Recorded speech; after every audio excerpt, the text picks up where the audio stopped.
Sa panahon ng mabilis na impormasyon at kaliwat kanang balita, kailangan mo ng isang channel na mapagkakatiwalaan, diretsyo at para sa bayan. Ito ang Balitang Pambansa, ang iyong bagong tahanan ng mainit na issue, tunay na impormasyon at mga balitang hindi mo dapat palampasin. Mula sa mga trending na kaganapan sa social media hanggang sa mga seryosong isyong pambansa. Bantay kami sa bawat sulok ng bansa para sa iyo.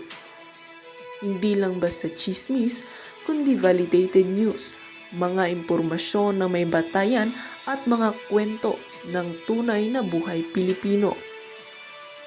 At kung gusto mong laging nauuna sa kaalaman, huwag kalimutang mag-like, mag-share at higit sa lahat, mag-subscribe. Dahil sa Balitang Pambansa, balita mo, boses mo, bayan natin ito.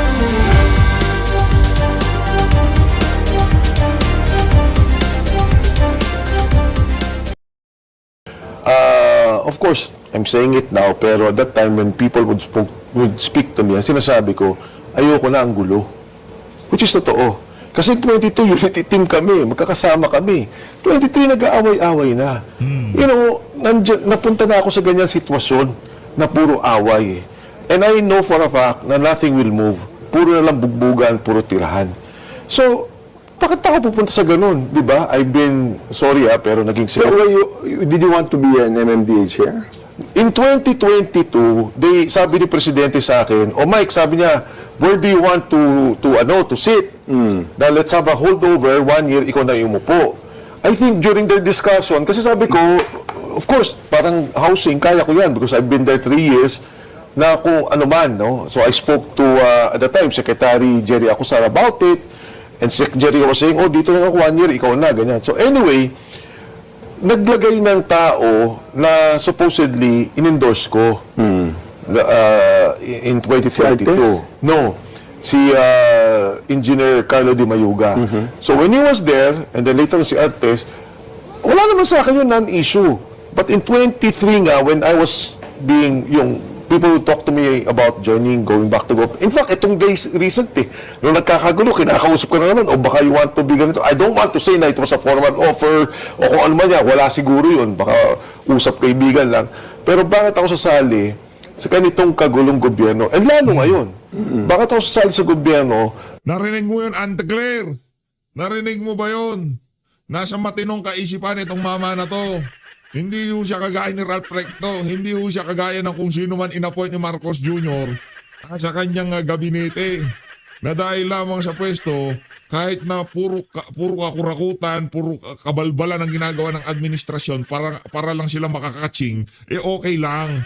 Diba? Kahit na salihan nila na administrasyon, pinakakurakot sa kasaysayan ng Pilipinas, okay lang. Hindi ganyan si Mike Defensor. Hindi naman siya pinagtatanggol natin si Senator Mike, ha? Kasi sino ba na kaya alam nyo bakit tayo believe kay Attorney Vic Rodriguez, kay Congressman Mike Defensor, kay Gob Chavit, kay la Pastor Kibuloy, kay la Attorney Tofacio. Napakadelikado ho ng ginagawa nila na yan. Yung pagbubulgar nila ng mga kabuktutan sa ating pamahalaan. Ito pa, si Senator Rodante Marcoleta. Hindi kasama si Mangga yun Senator Bato de la Rosa, Senator Christopher Bongo. Ang dahilan kung bakit natin sila kinabibiliban, hindi ho nalalamon ng impluensya at politika yung kanilang prinsipyo at paninindigan. Kung bakit tayo believe? Kasi hindi biro. At sa tingin mo, sila Sierda, gagawin niya yung ginagawa na yun itong si Kong Mike. Sabihin na natin may prinsipyo sila, may pagmamahal sila sa bayan. Yung isa nilang kausap dyan, di natin kilala. Sa tingin nyo, gagawin nila yung ginagawa nila na yun ni Kong Mike. Sa tingin ko, paglapit pa lang ni Gutesa, iiling na yung mga yan. Ayoko. Bakit? Takot sila. Diyan natin mahihiwalay yung mga ika nga may prinsipyo paninindigan doon sa mga mukhang pera lamang kaya nasa pwesto sa pamahalaan. Ika nga hinog ang pusod ng mga yan. Luto ang pusod nitong si Congressman Mike, Senator Rodante Marcoleta. Gov Chavit. Luto ang puso nila. Pero itong mga to, naku, hindi natin sila maaasahan na tayuan ng mga kabuktutan ng administrasyon itong si Bangag. Pero itong mga individual na to, nakita ho natin ang kanilang prinsipyo at paninindigan. Kaya naman palakpakan ho natin ang mga individual na yan. Ang bihira. Na alam ko yung nagiging corruption. Hindi maganda yung nangyari sa gobyerno natin ngayon. At panghuli, and ito nagulat ako kasi may mga sinasabing uupo sa DBM. Kausap ko. Sabi ko, tatanggapin mo ba DBM? Alam mo sagot sa akin, ha? Ba't ko tatanggapin?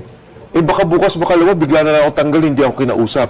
Because I understand, si ES, Pangandaman, at saka si Secretary, Secretary Pangandaman and si ES Bersamin, walang kumausap, tinanggal lang sila. Wala nga. I don't want to be part of that kind of a situation. Sorry, on another point. Alam mo nga, magkaibigan tayo, magkumpare tayo. Sana walang sulian ng kandila pag tinanong ko to. Oo. Are you involved in mining? No. You're not involved in mining? No. I was. Okay. Palakpakan natin. At least honest.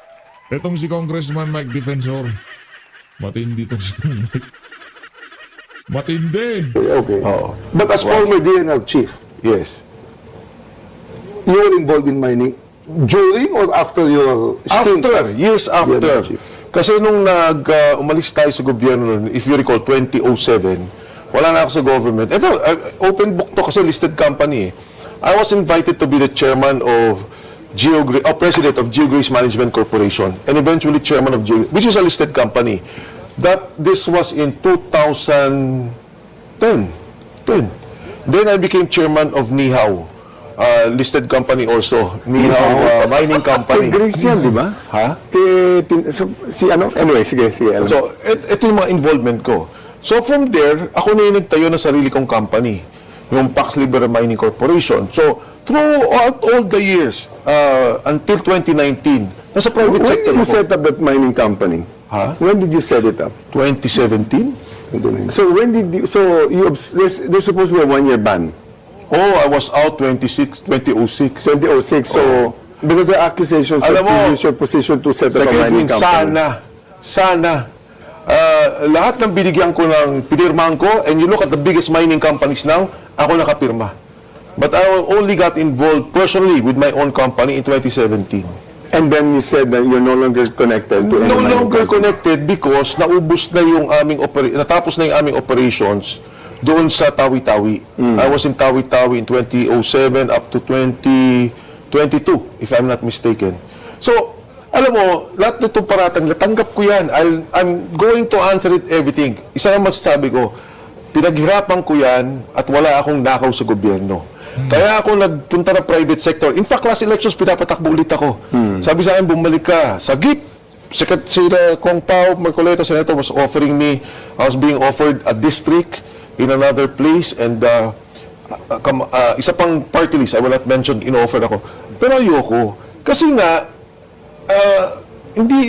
nandito ako sa private sector, di ba? Ayoko na parang ngayon, tinan mo yung mga congressman, pagka tinignan, parang, paano nyo nakuha itong mga gamit ninyo? Paano kayo nagkapera na? Again, another tough question, Yes, di ba? yes. Are you running in 2028 as mayor, for mayor of Quezon City? Kasi if ever mga kalaban mo si Kit Belmonte, napag-alternative mo.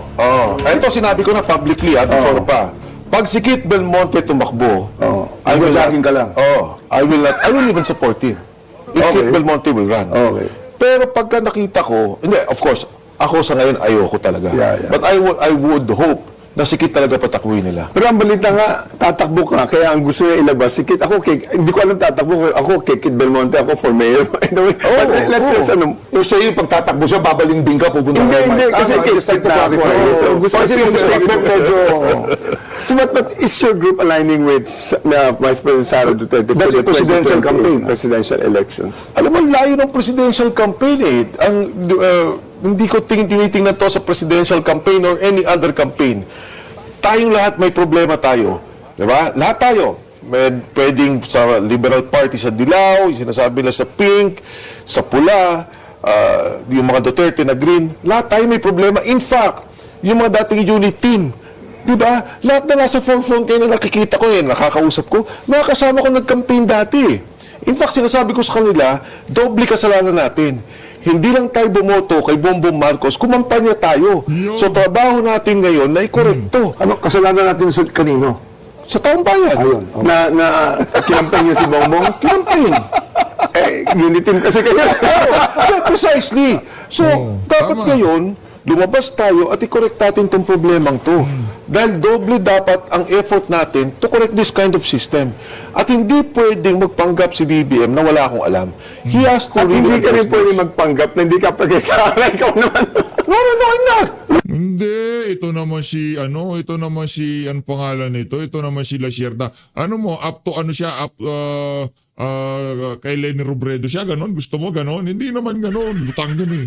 At hindi rin siya kay Mark. Yan ang problema sa inyong mga dilawan. Pagka nagsalita na, kahit sino magsalita dyan, basta kinukundi na ang administrasyon ni Marcos Jr., kagad itatag nyo na para siya kay Sara. Yan ang problema sa inyo. Palibhasa, Ralph Recto, karamihan ng mga dilawan nasa administrasyon. Ikaw kasi, Lasierda, punta ka na kay Marcos Jr. Huwag ka na mahiya. Malay mo, bigay sa iyo yung budget, di ba?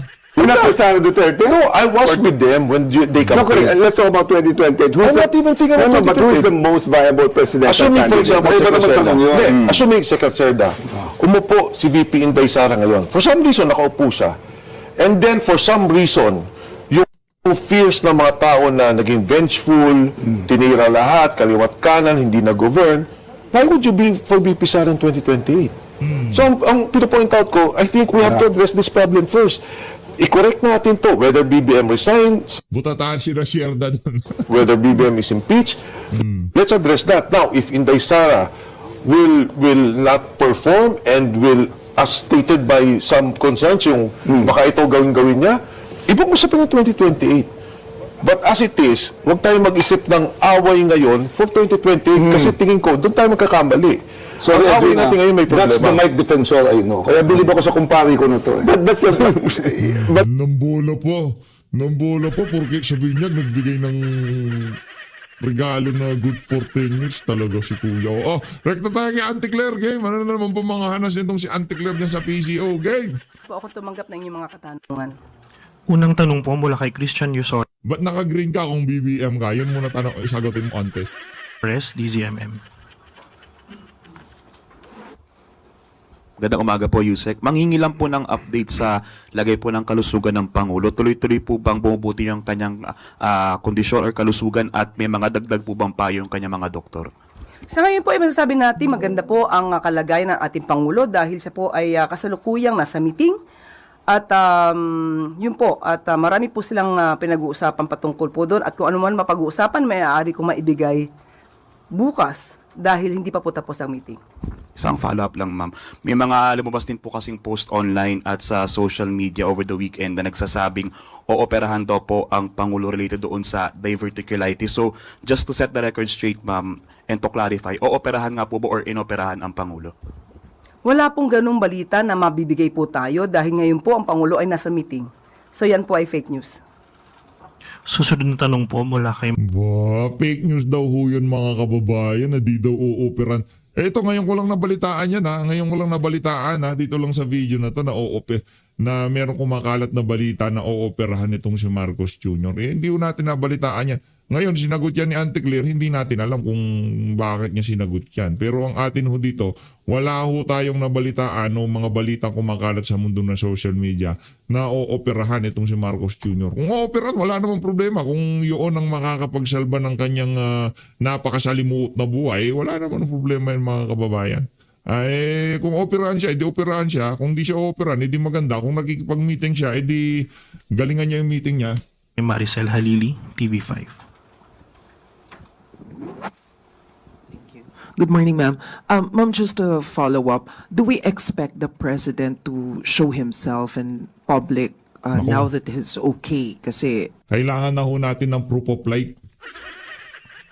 Auntie Claire, batagan mo kami ng proof of life dito. Hindi pwede sa amin yung palaway-laway na yan na okay lang ang Pangulo. Hindi pwede yan sa amin. may mga na-cancel siya na event last week. So do we expect na meron uli siyang public event at least this week? Yung pagmi-meeting po ngayon, pagpupulong, malamang po ay ma-post ito para po mapakita natin na ang Pangulo po ay nasa maayos na kondisyon. Okay. Ma'am, on other Hindi issues. ayaw namin yung picture. Madali lang naman anuhin yan. Yung picture na yan, bigyan mo kami yung talagang proof of life. Interviewin mo siya ulit. Tanungin mo siya kung ano inalmusal niya. Kumusta yung pagsinghot niya. Yun ang gusto namin marinig, Auntie Claire. Issues. Yung si Vitali, the Russian vlogger, mentioned na he had his cell phone all throughout his stay at the detention cell, and he also Isa pa mentioned yan. na money talks. Isa pa yan mga kababayan, sabi ni John Vic, ang yabong-yabong ni John Vic. Pambihira, oo. Ano daw ho siya yung tipong malinis na daw ang pamahalaan. Pero dito sa isa na to, sa tingin natin hindi niya mapapasinungalingan yung Russian vlogger na naglabas na kung saan sa Pilipinas daw money talks, pambihira. Sino ba kinausap mo? Si Remulla? Tanong lang. Sino man nakausap nitong Vitalik na to? Balitaan ho natin yan. Di ba? Ano ho siya, yung tipong ilinabaso niya ang mga kabuktutan na nangyari habang siya ay nakakulong. In the Philippines, how concerning is this issue on alleged corruption? Nakausap po mismo natin ang pamunuan po ng Bureau of Immigration at sinabi po nila na ang pagbibigay po at pag-aalaw ng paggamit ng cellphone ay para makausap lamang ang kanilang pamilya. At hindi po allowed na sila ay gumawa ng anumang video. At ang paggawa po ng video ng nasabing Russian vlogger ay hindi po naaayon sa rules at ito po ay hindi at walang authority o hindi otorisado ng nasabing facility. Sinong papaniwalaan namin? Ikaw o si Russian vlogger? Ang sabi ni Russian vlogger, binayaran niya daw doon sa mga bantay diyan sa lugar na kinakaparoonan niya, 'di ba? Ngayon sino papaniwalaan namin? Siya o ikaw? Siya na merong pruweba at na kung saan talaga nakapag-picture siya, nakapag-vlog siya sa loob ng prosinto niya. Sino papaniwalaan namin, Auntie Claire? Pambihira, oo. Tinitwish na naman ho, linoloko na naman ho tayo nitong tagapagsalita ni Marcos Jr. Tsaka bakit ikaw sumasagot dyan? Hayaan mo si John Vic, siya maangas eh. Si John Vic ang mayabang, kaya hayaan mo si John Vic ang sumagot niyan. Pambihira ka talaga. Bagamat po nangyari po ito, sa ngayon po, dahil inutos din po ng Pangulo na magkaroon ng malalimang pag-iimbestiga rito, 3 po ang tinanggap na po ang courtesy resignation. 1 warden at 2 deputies. Teka, bakit? Ano pala yan? Ang tawag dito, tawag lang pala yan. Hindi naman pala pinayagan. Bakit merong nag-courtesy resignation? Pambihira. Ito talaga mga walang yang to. Binubola na naman tayo. Anong courtesy resignation? Walang courtesy resignation dyan. Baka nabatukan at sinipa pa nga palabas ng mga opisina nila, yung mga official na yan tawag dito, ng prosinto, di ba? Talagang si Auntie Claire, binubola mo na naman kami, Auntie. At sa ngayon po ay pinag-iinting pa rin po ang pag-iimbestiga patungkol po dito ng Bureau of Immigration. Alam naman po ng bawat ahensya, ng lahat ng heads ng ahensya, alam din po ng bawat kawani ng gobyerno. Dapat pala wala kayong tinanggal kung gano'n rin naman pala, hindi naman totoo yung sinasabi ni nitong si Russian vlogger. Na nais ng Pangulo na malinis ang Sinungaling. gobyerno ito mula sa korupsyon. Wow. So dapat lamang sila ay naaayon sa kagustuhan. Money talks. Kaya ako dito napapatanong ako dito. Yan bang pagiging ang tawag dito, Yusek mo, nag-money talks ba diyan? 'Di ba? Yan bang pagsasalita mo ng kabuktutan sa pamahalaan, yung mga kasinungalingan mo, panloloko mo sa sambayanan, money talks ba umiiral diyan? Pambira. Walang nangyaring ganun pero merong tinanggap na courtesy resignation. Hindi man lamang matigas yung mga official ng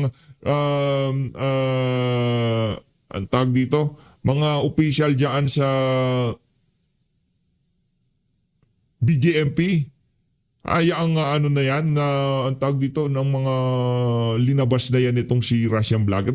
Hindi totoo yan. Fake news yan. Wala bang ganon? Kagad mag-courtesy resignation sila. Sinungaling. Gustuhan ng Pangulo. Dahil Puro kung hindi po kabuladas. sila aayon sa kagustuhan ng Pangulo na maging malinis ang gobyerno mula sa korupsyon, Malinis ang gobyerno, korupsyon. Anak ng toka, oy Auntie Claire, baka nakakalimutan mo ha, baka nakakalimutan mo si Marcos Jr. Siya ang isa sa mga tinuturong mastermind sa issue ng mga maanumalyang flood control project ha. Huwag mo kaming bulahin, anong malinis ang bayan, korupsyon. Huwag tayong maglokohan dito, ante. Ay, ang amo mo ang isa sa mga tinuturong mastermind, okay? maaari Hirap sila talaga, matanggal oo. sa pwesto. Kung mahal nila ang kanilang trabaho at mahal nila ang bayan, sundin lamang po nila ang utos ng Pangulo. Pero ngayon po na nasa abroad na si Vitali, meron pa ba tayong habol sa kanya? Sa ngayon ay wala po tayong masasabi, kundi ituwid lamang ang mga nasabi po niyang aligasyon. At kung meron pa po siyang masasabi, kung ano man po ang kanyang mga revelasyon, magsisilbi din po itong guide para mas maging maganda ang pag-iimbestiga dahil kung may malawakang pangkorupsyon sa nasabing ahensya, dapat lamang pong tanggalin kung sino man ang lumalabag sa batas. Salamat, Yusek. Next question po mula kay Tina Maralit, Manila Times.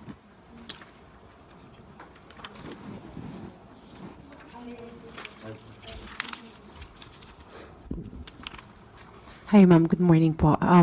The non-profit organization Sealight over the weekend claimed that the Chinese embassy is allegedly controlling Chinese language media or newspapers in the country to push China's propaganda. What is the government, particularly the PCO, doing or planning to do to counter this as the main communications arm of the administration? Matagal na po nababalita na may ibang bansa na nakikialam sa ating politika. Pero ayon na rin po sa PCO, iginagalang po natin ang freedom of expression, ang freedom of speech. Kung ikaw ay kung ikaw ay pribadong individual at naglabas ka naman ganyan sa loobin mo, ibang usapan yon. Pero pagka ikaw ay opisyal ng pamahalaan, automatic kasi pagka pinanood yan ng mga bansang pinapasaringan, tinitingnan nila dyan yung bansa mo, yung administrasyon. Kaya ang pangit nun talaga, sa totoo lang ang pangit nung ginawa ni Tariela. Ang pangit nun. Kahit gawin kay Marcos Jr. yun, malamang sa malamang magsasalita rin ng administrasyon. Kaya yung pagsasalita ng China, hindi natin kinakampihan. Pero maliho yun. Wala tayong nakikitang diplomasya, wala tayong nakikitang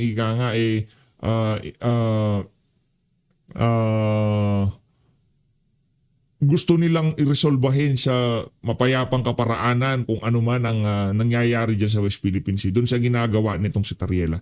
Napaka walang kwenta ng pag-resolba ng administrasyon na to dyan sa mga sigalot sa West Philippine Sea. Sa totoo lang. Kasi tayo ika nga, kinukumpasan tayo ng Amerika. Kung anong gusto ng Amerika, yun ang ginagawa ng administrasyon. Dahil nga, pagka sinabi ng Amerika na Marcos Jr., Yordan na talaga. Lalo na, ang dami. Hindi lang yung mga Pilipino ang maraming pinanghahawakan dito sa bangag na presidente na to. Maging ang Amerika. At alam ng Amerika na isang kumpas lamang nila, kaya nilang tanggalin itong si Marcos. Kaya lahat ng gustong mangyari ng Amerika na to, sumusunod na lang si bangag. Ngunit, kinukondena natin ang anuman disinformation o fake news.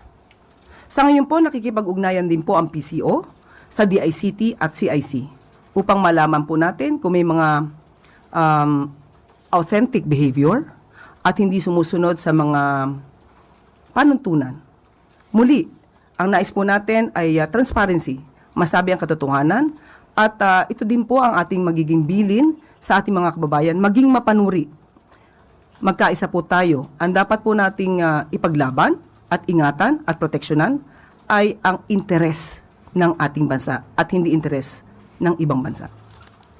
Salamat po. Next question po, Let Narciso, DZRH. Good morning, Yusek. Ma'am, ipinatawag po ng Foreign Ministry ng China si Philippine Ambassador to China, Jaime Flor Cruz, dahil inaalmahan nila yung umano'y smear campaign na ginagawa laban sa China ni Commodore J. Tariela. Ano po ang reaksyon ng palasyo dito? Tama po, napatawag po si Ambassador Flor Cruz at doon sa meeting po na yun ay pinagtibay pa rin kung ang ating paninindigan para sa maritime issues at para proteksyonan din po ang ating soberanya. Sige po, go ahead. Bago po yan, sinita na rin ng Chinese Embassy si Commodore Tariela dahil sa kanyang mga social media post. Ang DFA at ilang mambabatas nagpahayag ng suporta dun sa ating mga opisyal at mga institusyon ng gobyerno na dumidepensa sa ating soberanya. Ang presidente po ba may kahalintulad na pahayag? Unang-una po, ang Pangulo po, siya po ang nagsabi na hindi po niya isosurrender even an inch of our territory. So, po ang ginagawa ng ating mga ahensya upang ipaglaban ang interes ng ating bansa, yan po ang nais ng Pangulo at yan din po ang utos ng Pangulo. But mananatili pa rin po na diplomasya ang kailangan para kung mayroon mang issues sa ibang bansa, maayos po. In a way na dapat may kasamang diplomasya. Next question po, Ivy Reyes, Bilyonaryo. Yan, bilyonaryo tayo. Ma'am, good morning po. Can we get Malacanang's reaction to the third impeachment complaint against PBBM being based on Kong Toby Chanco's statement that PBBM castigated Kong Martin and Zaldico back in November 2024 for taking public fund, thereby serving as proof that the president knew what was happening. Ang exact words po ni Kong Toby ay, Martin, kayo ni Zaldi, ilang bahay pa ba ang gusto nyo sa Forbes Park? Gaano karaming helicopter at eroplano ang kailangan nyo at gaano karaming caviar ang kaya nyong kainin. Matindi yan. Nako, itong meron na ho atang pumalit dito kay Ma'am Eden Santos. Itong taga-Billionaire News Channel na ho, bumabalagbag na ho siya. Nag-iiba na ata tono ng mga taga-mainstream media. Naku, Antikler, sinusuwag na kayo. Your comment po. Wala pong naibibigay sa ating anumang mensahe ang Pangulo patungkol sa sinasabing pag-uusap nila ni Congressman Toby Tiangco. Pero noon pa man, alam na natin na ang Pangulo ay tutol sa korupsyon. Kaya nga po nagsimula ang pag-iimbestiga dahil naramdaman niya at nakikita niya kung paano ba inabuso ang pondo ng bayan. Ma'am, wow, inabuso. Kasama siya sa mga nang-abuso eh. Ito talaga si Auntie Claire. Pagka pinag-uusapan ng korupsyon, yung apelidong Marcos, di mawawala yan dyan. Sa sobrang tindi magnakaw ng amo mo, di ba, pati yung tiwala na sambayan ng Pilipino, noong huling sona niya, tinangkapan niyang nakawin. Pero hindi mangyayari yan. Merong nakabantay na Mike Defensor, merong nakabantay na Rodante Marcoleta, merong mga nakabantay na mga individual na kung saan ibubulalas sa sambayan ng Pilipino ang kabuktutan ng administrasyon na to. Categorically denying that this conversation ever happened po. Wala po kasi binabanggit sa atin ng Pangulo patungkol po dyan. Thank you. Next question po, Christian Bascones, PTV4.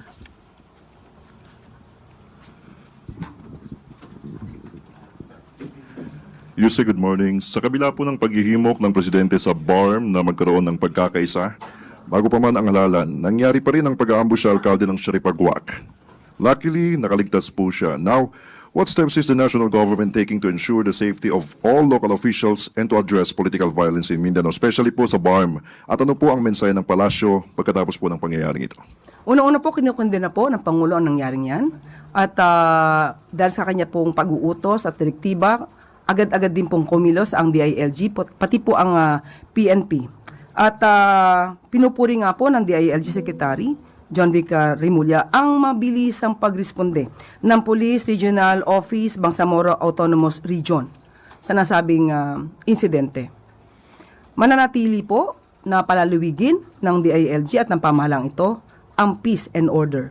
So, doon sa ating mga kababayan dyan, kung meron po kayong nakikitang kakaibang aksyon, kahina-hinala, ipagbigay alam lamang po kaagad sa mga otoridad para po mas mabigyan pa po kayo ng karampatang proteksyon. Next question po. With the reports of spread of Nipah virus in Thailand, is this a concern for the Philippines considering na nagkaroon po na nito noong 2014 sa Mindanao? What measures is the government taking to prevent the entry or spread of such virus po? Ibibigay ko muna po ang tanong na yan para mas detalye sa DOH po. Lastly po, following the ferry sinking in Basilan na may mga naitalang casualties, what assurances can the government provide regarding the safety of all RoRo vessels nationwide and what measures are being implemented to prevent yung mga kaparehong insidente po? Opo, nakausap po natin mismo